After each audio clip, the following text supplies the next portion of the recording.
Welcome to episode 61 of the Ben Briggs podcast. I am Ben Briggs. It's Tuesday, people. Tuesday, the 3rd of December, 2019. It's nearly done. We're nearly out of this. It's nearly the end of a decade. I don't know why I'm singing that. Who cares? Yeah, it's Tuesday, people. I hope your week is going well. Hope it started well. You got all your Christmas shopping done? You started your Christmas shopping yet? Who knows? I started mine the other day. I ain't gonna lie to you, it's fucking hard graft, isn't it? Trying to think of things to get people you meant to care about, people who the rest of the year you probably don't give a shit about and think, I'll make a late bid. I don't have a lot of people to buy for, I ain't gonna lie to you. I've got my niece, my nephew, my mum, and my nan, and then somebody else back on the scene. So I've been fucking trawling the internet because I refuse to go into shops anymore. I have to go in for some stuff, obviously, but it's so much easier, innit, these days. Everybody fucking slags off the high street. The decline of the high street, saying internet shopping is taken over. But if you could just fucking look it up and they deliver it to you and you don't have to go down anywhere, you don't have to pay for parking in fucking town centres, you don't have to have the hassle of literally getting off your sofa. It's so much easier. Fuck the high street. That's what I say. Fuck it all. Let those shops die. Hey man, shouldn't you be shopping locally, Ben? Shouldn't you be doing that? No, because everything in local shops is fucking tat. It's fucking awful, isn't it? You should be getting like little fucking wooden things that somebody's crafted out and made their own business and things like that. There's a reason why those businesses are independent shops, because they're fucking shit. That's why. That's why I don't shop at independent shops and help people out. Yeah, I'm a slave to the corporations, people. I wish they would pay their taxes, but they don't. Yeah. I want it to be a better world and stuff. But I also want minimal hassle when I'm shopping for things. And it's just easier to get it off Amazon, isn't it? So I've been scouring the internet for things that a 5-year-old girl would want. That's my niece, by the way. And a 12-year-old boy would want. And I have no idea, really. It's difficult, isn't it? It's fucking difficult. If you're a single man with no kids, you know, that's another thing that I wouldn't go in a shop for and buy. I wouldn't shop for a 5-year-old niece and a 12-year-old because basically you're looking around the toy section as a fucking middle-aged man with no fucking kids. It looks weird. There's alarm bells there, isn't it? Excuse me, which... You might as well go in there and say, excuse me, which one of these toys is best for grooming young children? Oh, fucking hell.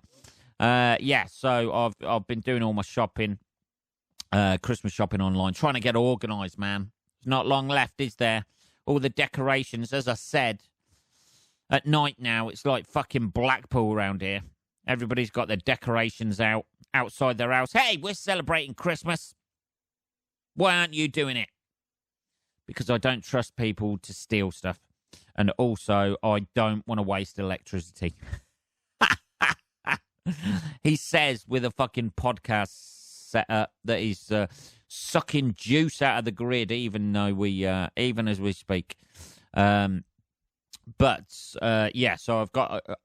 I actually picked up my nephew's present that was delivered, picked it up. Well, it was delivered direct to my door. And I had to negotiate the... It's always a bit weird. Like when you're expecting things to come through the post and then people fucking knock on your door trying to sell you shit. You get all excited, don't you? You're having a little kip in the afternoon, maybe. You hear the door knock, and then fucking it's somebody trying to sell you fucking farm foods or something. I don't know. I don't know what they were. I didn't give them a chance. They got a swift fuck you. And fuck you. Enjoy your job. See you later. Knock on somebody else's door. Don't come back. Fucking getting aggro already. Let's have a bit of tea. Yeah, so the Christmas shopping at the moment is going okay. I've got 2 people to get for my mum and my nan. God knows what I'm going to get them. I haven't got a clue. My nan's 98. What do you get somebody who's 98? I don't know. I have no idea. A fucking memory book to write stuff down in. She's all there though. My nan is as sprightly as anything. I think she's 98, 97, 98, something like that. I don't know. She's as sprightly as anything. So, I don't know. Rowing machine, something like that. I don't know. So I've got to get those still. I had to take the old Blue Bullet in to get fixed, the car, because, oh, man. It's fucking... Since it turned into an aqua car, an underwater car, it's had a few little bits wrong with it. There was one thing that was wrong before. I fucking couldn't get it out of reverse gear. I'd put it in reverse gear, and then I'd have to use 2 hands to get it out of reverse gear. And apparently, that was the fucking, what was it? Clutch cables. I don't know. I didn't even know they had cables, to be honest. I know there's something. This is my whole thing. I'll go down and try and act a bit of a geezer in front of the guy who I go down to take my car in front of. And I've taken it there for years, and it's right across the other side of town. And I still take it there because he doesn't fucking grease me up and fuck my anus over the price every time, although it cost about 485 quid this time. But I always do that thing of like making out I sort of like know what they're on about, and I have no idea. I have no idea. Just fix the car, grease monkey. Yeah. Don't give me the ins and outs of it. Just tell me the fucking price. I don't even know what you want to do it, what you're doing to it. I just want to know, A, can you fix it? B, what the fucking price is? And C, when it's going to be fucking ready. Just give me the A, B, and C, mate. Don't give me D to Z about what you're actually doing to it. I don't give a fuck. Just fix the fucking thing so I can inevitably bring it back in about 6 months' time with something else. It's done 175,000 miles, right? My car. It's done quite a few miles. It's knocking on a little bit. It's getting to the stage where it's going to die at some point, I imagine. I thought this could be it, to be honest. It's a difficult relationship you have with a car once it's done over 100,000 miles, because you're like, any day now, it's going to fuck up and it's going to cost me a fucking fortune. But at the back of your mind, I'm not saving for an extra car. I'm not planning, you know, like I'm not squirreling away money, planning for the winter months of when it inevitably dies. I'm just putting a fucking plaster over it every time. Just throwing money at it now. That's what I'm doing. It's like a fucking relationship that's eventually going to end, and it's going to be fucking expensive. It's like a fucking broken marriage that we're just plastering on. Like every time I get into it, are we going to be okay today, honey? Yep. You've just started up. Great stuff. Now get me to my fucking destination. Ah, dear. But I try to look after it. That's the thing. So I have it serviced regular and try to look after it. But every now and again, something will go. Last year, it was the fucking brakes needed replacing on the front. This time, it was the fucking clutch cables and the brakes on the back. So hopefully, everything, it'll be something else. There'll be something else around the corner. I thought it was the gearbox that had gone this time, and I thought, oh, fucking hell, that's going to be fucking expensive. Man, in it. Not that I don't know what can go wrong with a gearbox. It's a fucking standard H. Standard H. Corners like it's on rails. Bit of a flashback to Pretty Woman there. Pretty Woman. Yeah, so I thought it would be like, I don't know what can go wrong with the gearbox, really. You put it in gear, you put the fucking clutch down, you know, you bring it back. That's it, innit? I know the clutch can go. I know that much. I know it can fucking start rotting. I know you have to fill it up with oil, water, and screen wash. That's what I do, and check the fucking tyre pressures. But apart from that, I have no knowledge of cars. So when he's talking to me, just that I'm trying to work out not what's wrong with the car, not that I'm fucking Googling it, going, oh, fucking hell, he needs to do this and that and this. I don't do anything like that. I'm just trying to work out from the tone in his voice how much it's going to fucking cost me. Well, there's certain things with it. It needs the clutch cables replaced. And then, luckily, it wasn't the brakes on the front. Oh, that's good. So it's just the clutch cables. Oh, no, it's the brakes on the back as well. And there's a little inflection at the end of his voice where he's mentally fucking, as I've said before, planning a fucking holiday. Just flicking through ASOS to see what sort of Bermuda shorts he's going to wear on his holiday. Has his fucking give me the quote for it. Dear. But yeah, 485 quid, man. Bang! Gone. Out of the old account. Bit more tea there. Yeah. So that's nice, just before Christmas, isn't it? My fucking car's got a little Christmas present of some new clutch cables and new brake pads on the back. They did give me some fucking, what was it, de-icer though. Yesterday when they got the hire car. I don't know what the fuck they do with my car, but it took me ages to find the fucking ashtray in my car. Every time they fucking kick the ashtray out. I don't know what the fuck they do with my car. They have a fucking, hey, he's gone, let's have a fucking party in here. I don't know. But yeah, it took me a little bit of time to put the car back together. But that's what you get from not taking it to a main dealer, innit? That's what you get. You know, the geezer just fixes it, patches it up. Right, on your way. See you in 6 months' time again for something else. It's going to cost you about 500 quid.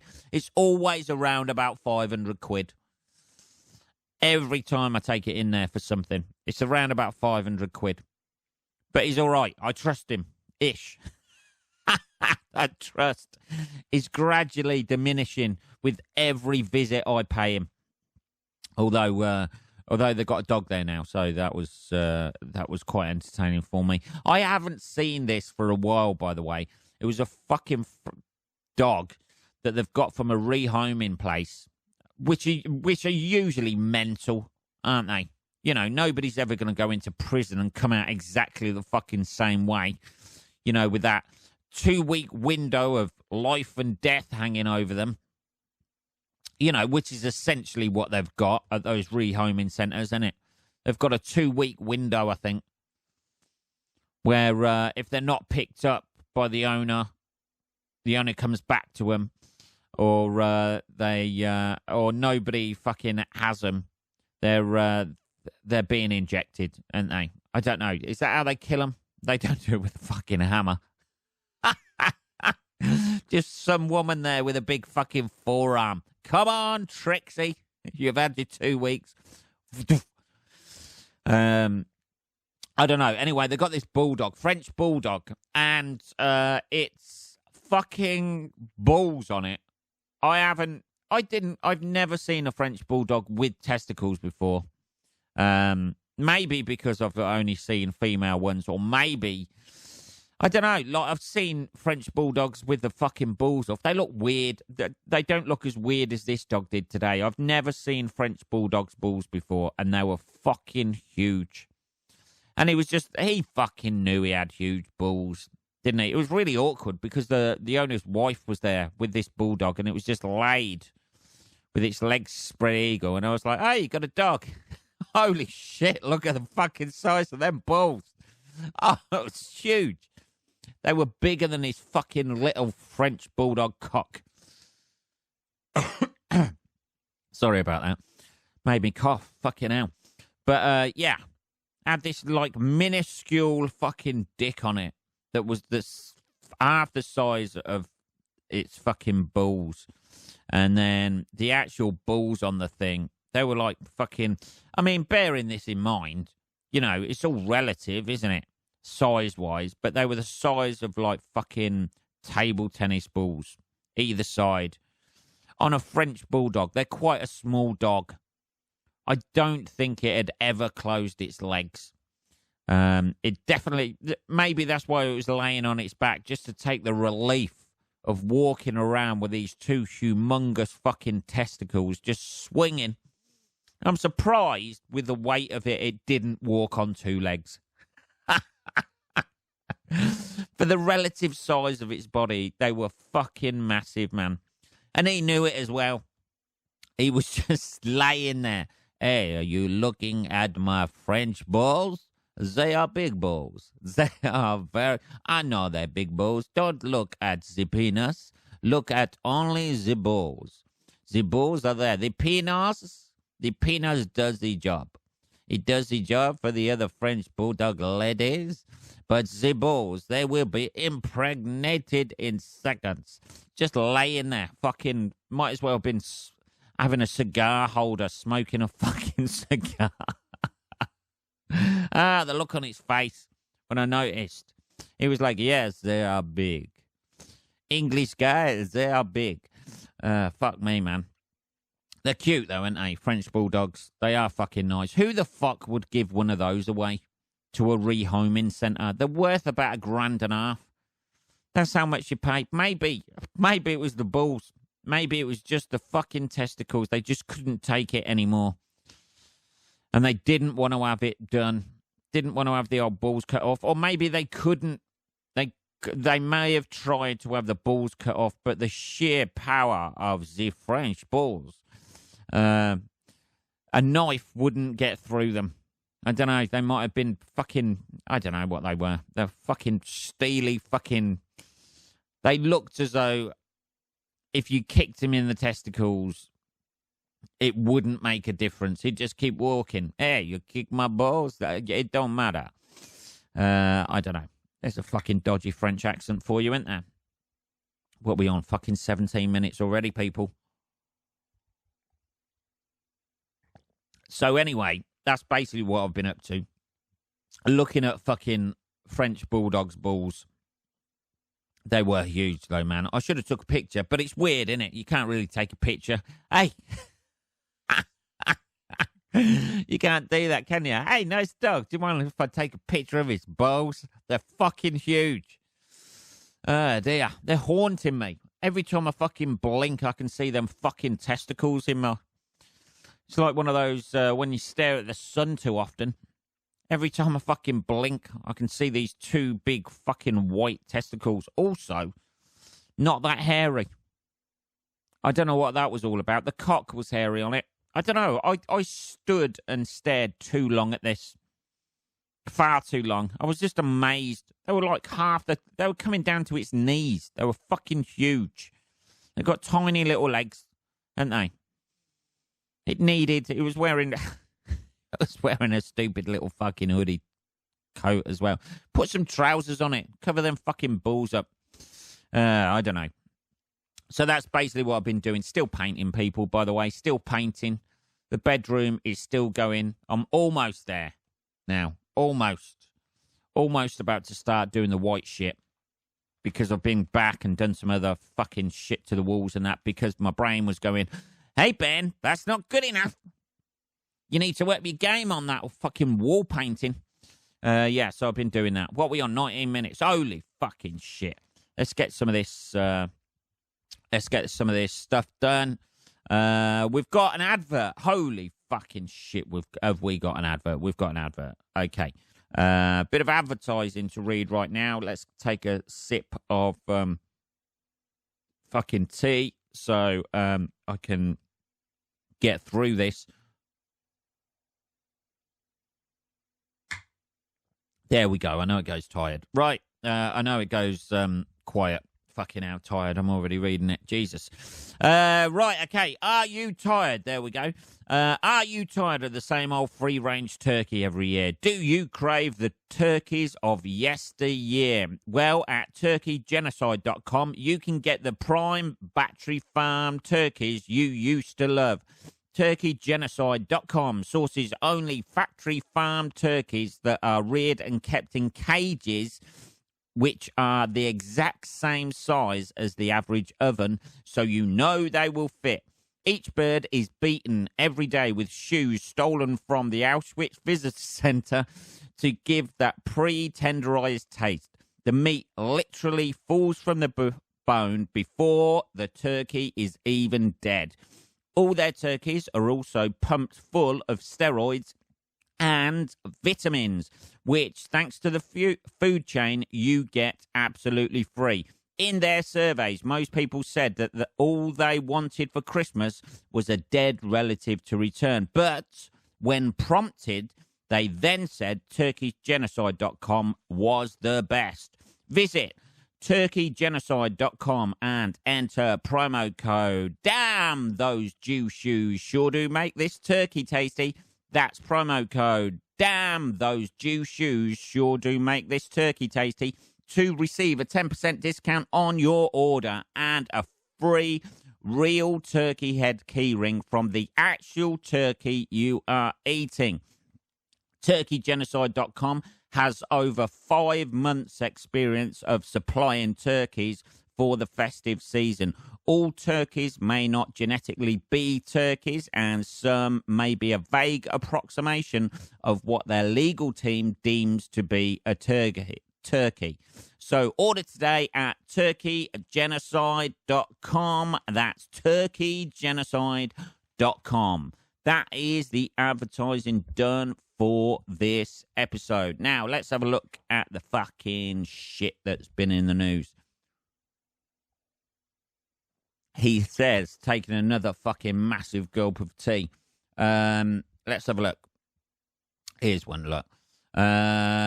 Society to Protect Apostrophes shuts down because of barbarians. This geezer looks fucking...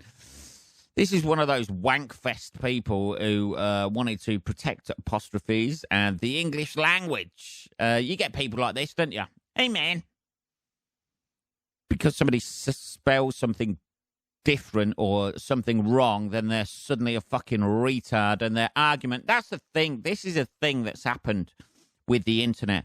If you make a spelling mistake or an apostrophe mistake or a grammar mistake or a punctuation mistake in a very well thought out like idea, everyone will immediately disregard it because they will assume you are a fucking retard.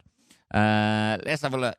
John Richards has hung up his apostrophe after fighting a losing battle for 15 years. He looks defeated. He's looking... He doesn't look well. Let's have a look. He's if you look at the picture of John Richards, I like the way how they've put in random apostrophes just to piss him off in the article as well. He looks like an old gent. He's sitting there in front of a laptop with an apostrophe on the screen. The battle to save the much-abused apostrophe has taken a bitter blow after a society dedicated to preserving it announced plans to close. Chairman of the Apostrophe Protection Society, John Richards, declared that ignorance and laziness has won. Too right. Because it takes less energy to be ignorant and lazy than it does to give a fuck. You should know this at your age, John. Look at you. You have barely days to live. This cold snap we're having is going to finish you off. The former journalist set APS up, that's the Apostrophe Protection Society, in 2001 after he retired from a career as a journalist. Fucking hell. Now aged 96. That'll be the Reaper. Mr. Richards is calling time on the society, which lists the 3 simple rules for correct use of the punctuation mark. Is this what he's done since 2001? That's fucking 18 years. What did you do with the last 18 years of your life? I tried to help people with grammar. Writing on the Society's website, he said, fewer organisations and individuals are now caring about the correct use of the apostrophe in the English language. We and our many supporters worldwide have done our best. But the ignorance and laziness present in modern times have won. Too fucking right. Mr. Richards started the Society after seeing the same mistakes over and over again. He's a fucking anal fuck, isn't he? That's what he is. He's a fucking anal fuck. Isn't he? I didn't find half a dozen people. He said, what's that? The same mistakes over and over, and he hoped he would find half a dozen people who felt the same way. He said, I didn't find half a dozen people. Instead, within a month of my plaint appearing in a national newspaper, I received over 500 letters of support. Fucking all fucking weirdos, isn't they? Nobody gives a fuck, really. St. Paul's Square. Oh, yeah, there's loads of examples and stuff like that. But he's gone now. He's said it. The website will stay open for reference and interest. Who the fuck really gives a fuck? You know, this is the whole thing. People like this, right? People like this who have that slight little bit of fucking, you know, just sort of, it's I'll tell you what it is. It's fucking snobbery a little bit. I know people out there are probably listening to this going, well, the apostrophe's there for a reason. But nobody really gives a fuck. You know what they're fucking on about, don't you? Somebody spent like a fucking shitload on a fucking sign or whatever. They're not going to redo the sign just to have an apostrophe in there. They spent about $1,000 on a sign. Yeah. They've done it wrong. Yeah, they have. But you know what they're fucking on about. You know the general gist of things, don't you? You don't have to fucking make everything, you know, pick up every single thing. He's gone round and collected photos of fucking signs and shit like that. Like on his, on his little website. There's one here in fucking Chinese writing, and it says New Way Trading Company, men, ladies, and kids. Kids wears, wholesale and retail. You know, the fucking Chinese. They've got that far, haven't they? They've got the Chinese writing at the top. It's clearly somewhere in China. It looks like there's a Chinese guy walking by. I don't know, mate. He might just be walking fast. I'm not sure. I don't know. It's a fucking blurred picture. I'm not just saying that. It's genuinely blurred. I don't know. He looks a bit Chinese. It looks like he's wearing glasses. I don't know. Chinese or Japanese, I don't know. Chinese or Japanese, that sort of writing. It's that, you know, that sort of writing. The lack of respect for apostrophe on this sign makes us weep. That's what it said. Jesus fucking Christ. Grow up. Just die. Die right now. Die with your fucking website. Die out of laziness. Like the language you're trying to protect. Oh, I don't know. It's just all these things, isn't it? You know, there's always people on the internet like pulling somebody up for something, aren't they? Is that what it's come to? Just like, you know, not everybody knows everything. You know what I mean? You've got your specific little grammar fucking police on everything. Oh, I can't respond to this without, you know, I just can't let this go. I have to respond to this fucking thing that nobody really gives a fuck about. You know, everybody, it happens all the time on posts on Facebook or Twitter or something like that. You post something up and somebody go, oh, did you mean this? You know, your is a thing, isn't it? Y-O-U-R and Y-O-U apostrophe R-E. That's a fucking big one that everybody goes, don't you mean your? Oh, fuck off, you fucking anal cunt. I don't know. I'm getting a bit aggressive like now, but that's a massive thing, isn't it? So like, because somebody wrote the wrong thing or whatever, you know, like their whole argument is like blown out of the water and just disregarded. Somebody could make a massive good point about the NHS and how to save it, or just come up with a fucking cure for cancer, post it on their Facebook page, which is probably what will happen with a cure for cancer in the future. That's how everyone's going to find out. And they'll say, well, what you need to do, if you're looking to cure yourself from cancer, Y-O-U-R. No, sorry. It's Y-O-U apostrophe R-E. I don't think your cancer cure will work if you can't even spell that. And then it'll fucking kick off, won't it? Ah! There we go. I don't know. What are we on? 30 minutes, people. We've done it. We have done it. We've done this episode. I've been painting most of the day, so I've left it till the last minute. It is fucking 11:05 right now. I know, people. I feel bad too. Have a good week, everybody, motherfuckers out there. And I shall be back with another episode on Saturday. If you want to message me anything about grammar or about anything, it's just podcast@benbriggs.co.uk. Speak to you on Saturday, motherfuckers. Have a good week.